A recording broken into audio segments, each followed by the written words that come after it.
Le voyage d'Ella vers le jardin des rêves. Dans une petite ville au cœur des États-Unis, une jeune fille nommée Ella Grace vivait dans une maison simple près des champs de maïs. Elle avait un talent extraordinaire, tout ce qu'elle dessinait semblait prendre vie dans son esprit, mais ses rêves les plus beaux restaient enfermés dans son carnet, car elle avait peur de les partager avec le monde. Sa mère, une femme douce mais fatiguée par les épreuves de la vie, répétait souvent « Les rêves, ma chérie, ne poussent que si tu les plantes quelque part ». Mais Ella ne comprenait pas ce que cela signifiait. Un soir, après une dispute avec sa mère, Ella s'enfuit dans la forêt voisine.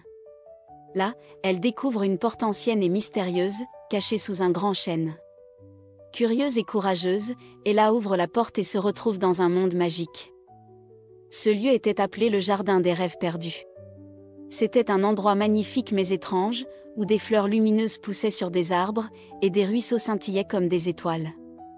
Cependant, Ella découvre vite que ce jardin est en danger, il s'assèche peu à peu, car les rêves des habitants du monde réel sont oubliés ou abandonnés. Dans le jardin, Ella rencontre un personnage énigmatique, l'ombre du temps, un vieil homme qui explique « Le temps est un allié, mais aussi un ennemi. Il faut apprendre à l'écouter ». Ella, intriguée, se demande comment elle peut maîtriser le temps pour réaliser ses rêves. Quand les gens renoncent à leurs rêves par peur ou doute, ces rêves se fanent ici. Si ce jardin meurt, tout espoir disparaîtra dans ton monde aussi. Ella est bouleversée. Elle voit une fleur fanée portant son nom, un rêve qu'elle avait abandonné de devenir artiste. Comprenant qu'elle fait partie du problème, elle décide de réparer ses erreurs en aidant à sauver le jardin. Pour redonner vie au jardin, Ella doit retrouver 3 clés spéciales, chacune représentant un élément essentiel pour nourrir un rêve. La clé du courage. Ella doit affronter une tempête violente dans la vallée des échos, un endroit où chaque doute qu'elle a eu sur elle-même se répète à haute voix. En écoutant et en surmontant ses propres peurs, elle gagne la clé du courage. La clé de la patience. Dans la forêt des miroirs, Ella est confrontée à des versions d'elle-même qui veulent des résultats immédiats. Elle apprend à prendre le temps de cultiver ses talents et ses rêves, comme une fleur qui ne fleurit qu'après des soins constants. La clé de la foi. La dernière épreuve se déroule sur un pont invisible. Ella doit marcher sans voir où elle va, croire en elle-même et en sa vision, malgré le vide apparent sous ses pieds.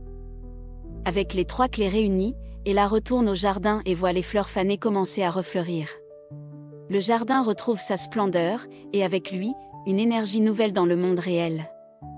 Avant de partir, l'ombre du temps lui dit « Tu as appris que les rêves ne suffisent pas. Ils demandent du courage, de la patience, et de la foi pour fleurir. N'oublie jamais cela. » Ella se réveille dans sa chambre, mais quelque chose a changé. Inspirée et déterminée, elle partage enfin ses dessins avec sa mère et son école. Peu à peu, elle devient une artiste reconnue, ses œuvres touchant des millions de personnes à travers le monde. Ella apprend que ses rêves non seulement nourrissent son propre bonheur, mais inspirent aussi ceux des autres.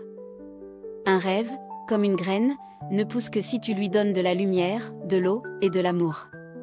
Peu importe combien il semble petit ou fragile au début, crois-y, nourris-le, et regarde-le transformer ton monde.